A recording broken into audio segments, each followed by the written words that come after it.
tuned in to the Ross Tucker Football Podcast, guiding your gridiron journey, none other than your host, former NFL lineman, Ross Tucker. Oh, yeah, it is.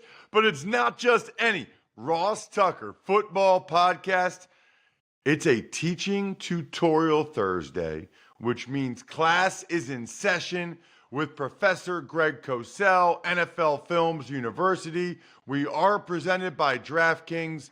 Man, I love those guys just as much as I love you guys. Make sure you use the code ROSS when you make any wager over at DraftKings Sportsbook. Then you get the codes, whether it's for the NBA playoffs or it's for hockey or obviously the NFL draft being a week away. We talked a lot on the Even Money Betting Podcast about some of the props you should be looking at. Still a bunch of states out there where you can bet on the NFL draft on the DK Sportsbook, and still a very, very profitable venture for a lot of people. Just make sure you're using the code Ross. You can check us out on social media. I'm at Ross Tucker NFL, every platform. And really, if you interact with me or at Ross Tucker Pod, you have a great chance to get a signed autograph every single week as the Spread the Word winner. And then the sponsor confirmation email when you're taking advantage of any of the sponsors that you hear on the show, like Good Ranchers, or you just send me a picture of you drinking a Labatt Blue, which I love. And then we're always on YouTube. More and more people watch the show, especially the Greg Cosell episodes, youtube.com/Ross Tucker NFL. It's Big Show time. The Big Show. Okay, Greg, I want to get into the linebackers today. We'll do linebackers today, and then we'll do D-line next week. But if it's okay, hopefully we'll get you earlier in the week because I don't want to wait till Thursday, and then the draft's that night. So probably have you on Wednesday next week to have plenty of time for people to digest the episode before the draft on Thursday night. You know, not a lot of news this week, Greg. I guess I always like asking about some of the guys because it's a learning lesson. So J.K. Dobbins signed with the Chargers yesterday. We know he's had kind of a horrific injury history here in the NFL. I guess I'm curious if he is healthy, when he is healthy, what is he? And do you think he's a really good back, Greg, or do you think he really benefited greatly from sort of the Ravens system and Lamar Jackson? Well, there's no question any back would benefit from that because that Greg Roman system, that's the system in which he played, because obviously he did not play this past year under Todd Monken. That benefits any back, and having Lamar as being a featured part of the run game really helps. But Dobbins is a big guy. He's got very good traits. We just don't know what he is at this point because of the unfortunate nature of just too many injuries. But, you know, he's physical. He had really good speed coming out of Ohio State. Obviously, Harbaugh with the Chargers wants to run the football, so he's looking for backs. I think that's going to be his starting approach, just as it was in college. That's the way he sees the game. So there's nothing wrong with taking a flyer on a guy that has really good traits if he can get back to being that guy, which no one really knows. I mean, you get the medical reports, and I'm sure they say he's okay, but you just never know when a guy misses so much time and has so many injuries that have built up. Two other guys I wanted to ask you about, veterans that both signed extensions this week, because I think it's instructive as we head into the draft. One is the Eagles receiver, Devontae Smith. I think it's so interesting, Greg. Yeah. There were a lot of concerns about his frame and how slender he was coming into the NFL. I want to say he's maybe missed one game. He's been tremendous for 3 years. And I'm not saying it relates to a guy we talked last week about in Andrew Wiggins, but do we overrate thickness sometimes and weight, especially when talking about guys on the perimeter like receivers and corner? Because, you know, I think that's one reason why Devontae Smith wasn't a top 10 pick. You know, there were guys, Chase went ahead of him, Jalen Waddle went ahead. I mean, these guys went 4 and 5 picks ahead of him. Do we overweight that a little bit? Is there a lesson? Is there a draft lesson from Devontae Smith, Greg? Well, First of all, I think he's a terrific receiver, and I love the way he runs routes. I love the nuance and detail with which he plays. He's shown the ability to make contested catches, which, don't forget his weight was a legitimate question. Just because he's played, in a sense, beyond that and become a really good receiver doesn't mean that it was not discussed in war rooms in the National Football League. But I think the game has changed a little bit, Ross, the NFL game. First of all, you can't be as physical as a corner. Number two, with a lot more motion, a lot more stacks, a lot more bunch, all these kinds of things impact the ability to play physically against receivers. It's much harder to press them. Okay, so it's just and there's so much more formation variation now with offenses lining receivers up in different spots. So the way the game has evolved, the idea of receivers weighing less, I think, is not as important. Look at Jordan Addison, a first-round pick a year ago for the Vikings, 173 pounds. Looks like he'll be a really good NFL receiver as well. So, again, does everybody want guys who are 6'3", 210 who run fast? Of course they do. But, I think, look at Tank Dell. There's more guys who are going to be smaller guys that weigh less, that become factors in the NFL as receivers due to the changing nature of the game. And then the other guy I wanted to ask you about, I think is interesting, DeForest Buckner, who got yet another big contract from the Colts. I think what's interesting to me about him, Greg, is there just aren't a lot of guys like him. They just don't, there's nobody like him this year. I went against guys like that. I remember my second start ever, Greg, was for the Dallas Cowboys against Jacksonville in 2002. And I came out of the huddle for the first play. Was that John Henderson? John Henderson and Marcus Stroud. Who were both 6'6" or so, right? Yeah. Henderson was almost 6'8". Yeah. Stroud was 6'6". They had crazy long arms. I came out of the huddle, Greg. I looked at those guys, and they were wearing those dark uniforms, and they were so big, and their arms were so long, and in that Texas stadium, how the sun's on it. Yeah. I remember they looked like condors or something. I mean, I remember thinking, we are not the same species. There is no way it should be my job to stop those guys from doing anything. We're not the same thing. By the way, I was player of the game and had double-digit knockdowns, Greg, because I just cut the crap out of them because they were both young and they were both so tall that they didn't do a very good job protecting their legs. So they would come running off the ball so fast because it was their rookie year and second year, and I would just cut them, and they would go down a bunch in the game. Right. They were not happy about it. It's funny because a Jacksonville coach I talked to later who had watched the tape, he said, yeah, Henderson's just young and Stroud's just stubborn, or something about that. But anyway, my point is Buckner's really awesome. They just don't make him. I mean, how many years is there a 6'8", 300-pound guy that moves well? It just doesn't happen very often. Yeah, and when we get to D tackles next week, there'll be a lot of them in this year's draft who are shorter guys, stout guys, and there are more of those guys in the league. They play lower to the ground, but Buckner is kind of a freaky guy because of his size. And, you don't hear his name a lot when you say, who are the great D tackles in the league, okay? Buckner's name doesn't come up very often, but he's right there, and he's been doing it now for a long time. Let's dive into the linebackers. I'm not even going to ask you the question about position importance. We talk about it every year. I'm not doing it. If you want to hear that, go back to last year and the year before that. All of our shows are archived, on podcast, youtube.com/Ross Tucker NFL. But let's talk about off-the-ball linebackers.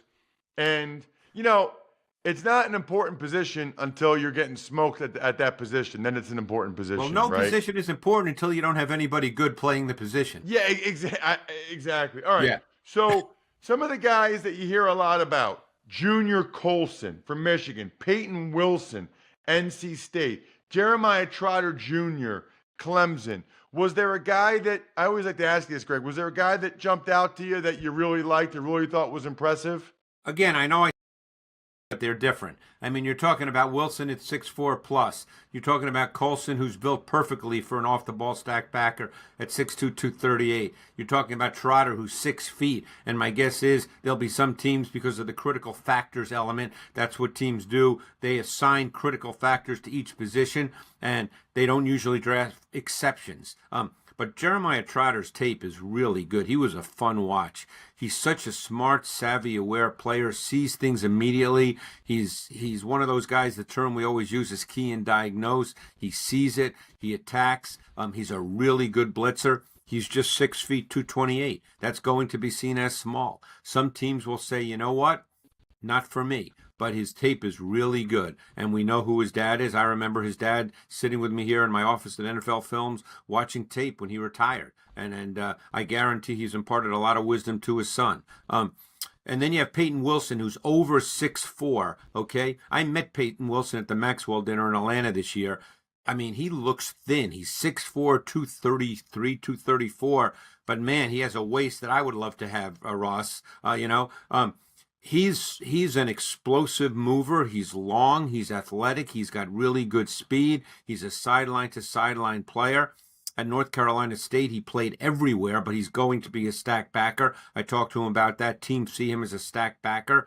He's a really intriguing player because he brings length and speed. And, as you said, we're not going to talk about the importance or lack thereof, depending on what people think. But I'll tell you one thing. When your linebackers are fast, your defense looks fast. Think about the Ravens with Queen and Smith. Queen's obviously not there anymore, but when your linebackers are fast, your defense looks fast. And Wilson can run.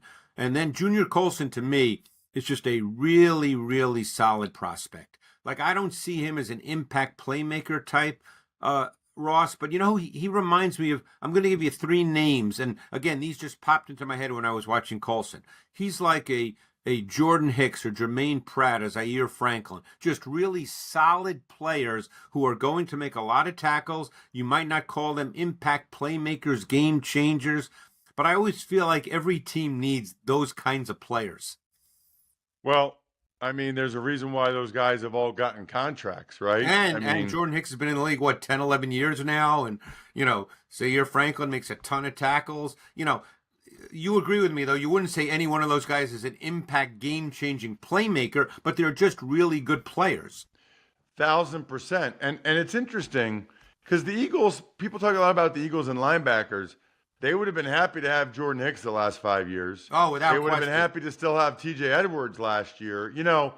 They're considered just solid players until they go somewhere else and you have guys that are less than solid, and then you're like, oh, no, they were actually good. Well, it's funny because the draft is different from when you talk to defensive coaches. I remember when Steve Spagnuolo, the year he took off, and he was in my office almost every Monday watching tape to stay close to the game, and I got to know Spags really well. And we would have great conversations about different positions on defense. And the one thing, this is the way coaches think, which is different than fans, draft gurus, whatever you want to call whatever we do. And he said, the thing is, if you don't have good players at certain positions, it limits your playbook. And I don't think people think like that, but coaches do, because they can't do certain things if they don't feel that the player at a given position is not good enough to be able to do those things. And that changes the way they go about game planning, putting together their defense, calling a game. So, it's easy to say a position is not important until you don't have a good guy there. It's such a good point, Greg. Another good point? Labatt Blue is delicious. I love it.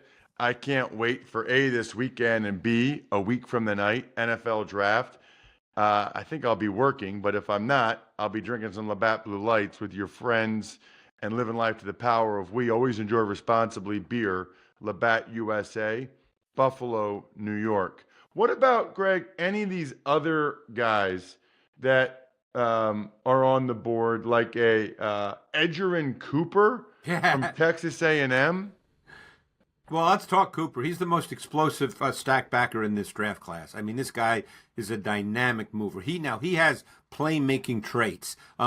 He's going to have to play more physically at the NFL level. He's not sort of a take-on, stack-and-shed guy, which leads me to believe he'll start his career in sub-defenses.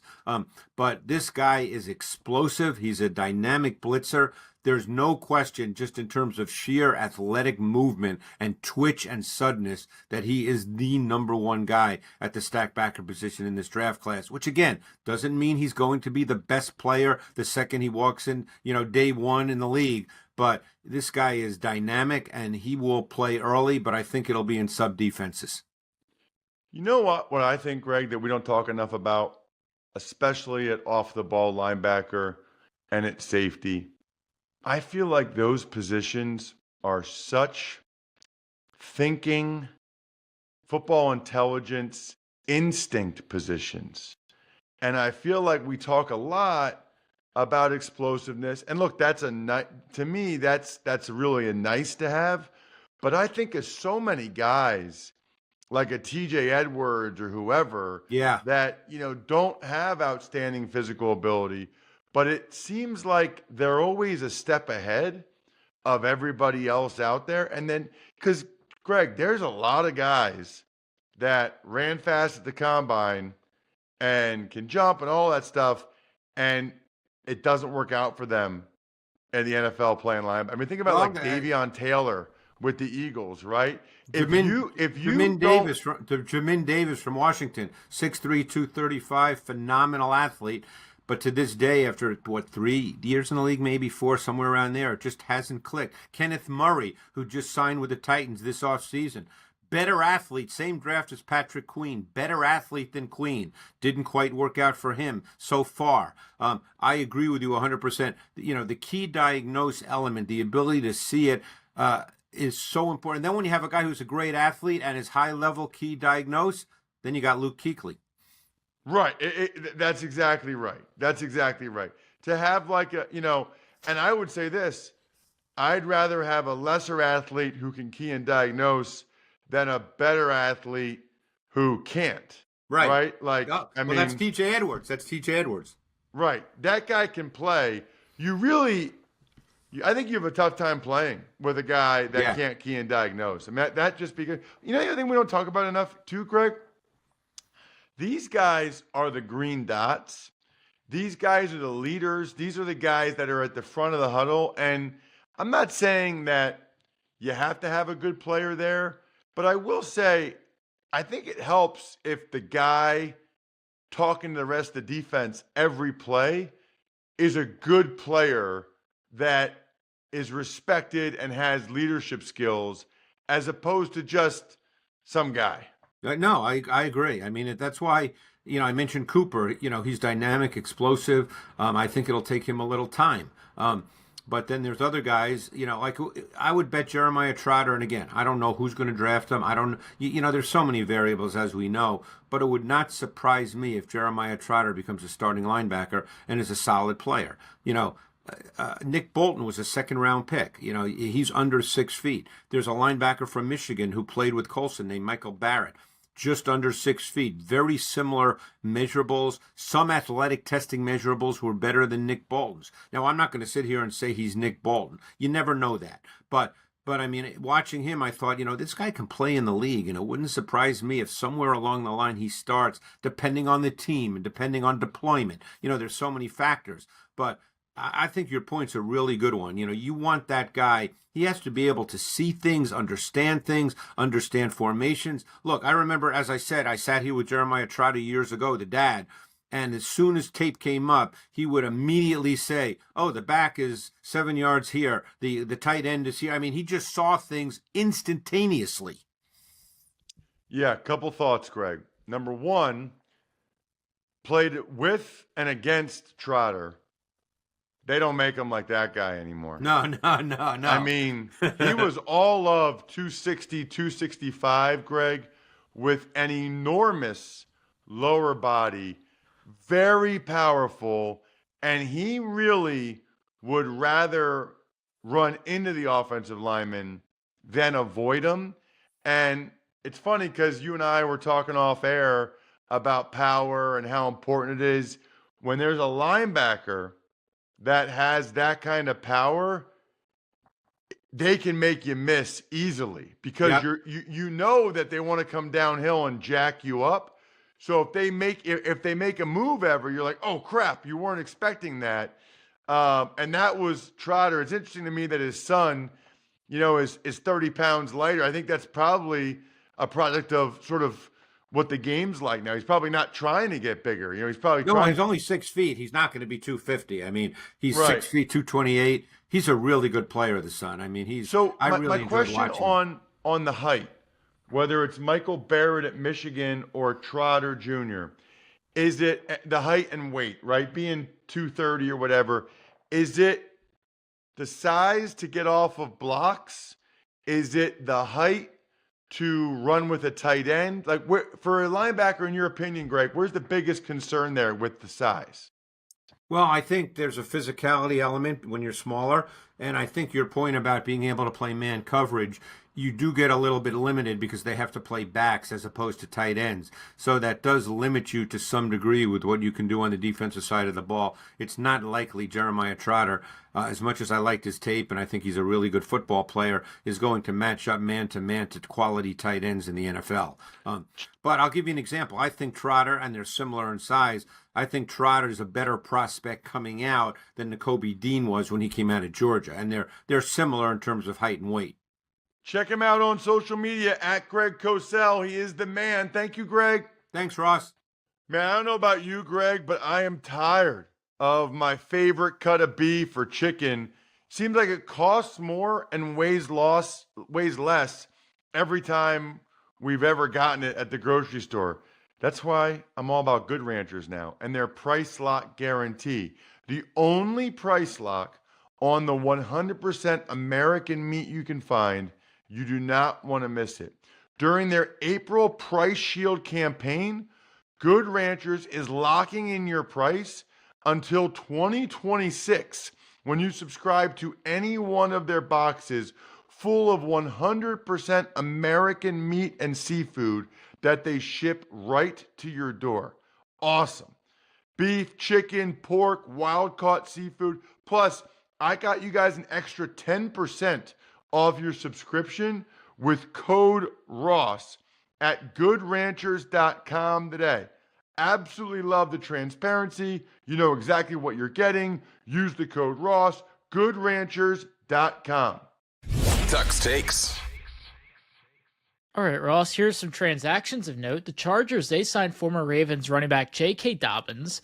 Miami Dolphins GM Chris Greer announced that the team will pick up the fifth-year option for both Jalen Waddle and Jalen Phillips. Niners, they signed wide receiver, punt returner Trent Taylor. And the Cowboys, they bring in running back Royce Freeman. So for J.K. Dobbins, I just hope he's healthy, and I hope he stays healthy. He wanted a new contract. He didn't get it, and he showed why he wanted a new contract, because you're always a play away from potentially having a career-altering or career-ending injury. That's what the players are aware of. We'll have a lot more conversation about fifth-year options being picked up, Jack, next week, or actually probably 2 weeks from now. Most teams wait till after the draft, see how the draft unfolds. The thought process is, why pick it up until you have to? What if something happens with the guy, right? And then for those signings you mentioned, the Cowboys signing Royce Freeman. I mean, the Cowboys are absolutely telegraphing that they're taking a running back in one of the first 3 rounds. And so I don't think that's a good way to enter the draft. I'll probably write about it for my column at the 33rd team next week. And do you have any thoughts on that story from Seth Wickersham and Don Van Natta about Bill Belichick not being able to find a job? I do. First of all, I think Andrew's having them on the Business of Sports this week, right? That is correct. That is the hopeful plan. I don't want to jinx it, but yes, they should be on today. Wow, that would be awesome. I'll definitely listen to that. Those guys have some real sources. It's like they spend their whole year having NFL ownership level sources.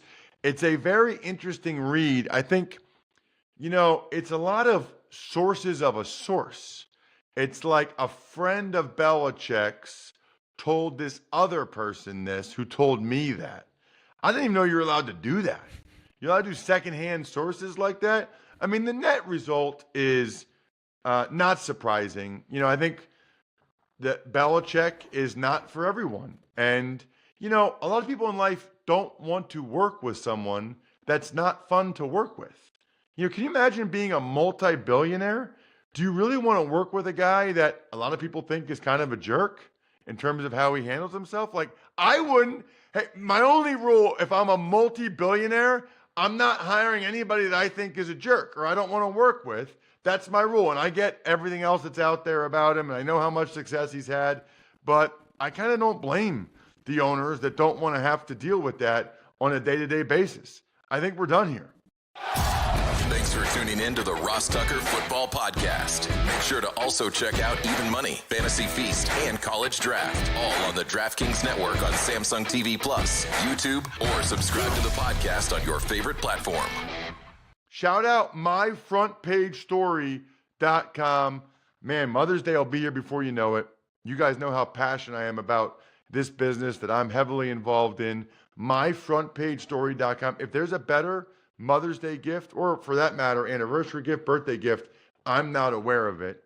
Backofficescheduler.com, steakhousesports.com, humanheadnyc.com, Sporticulture,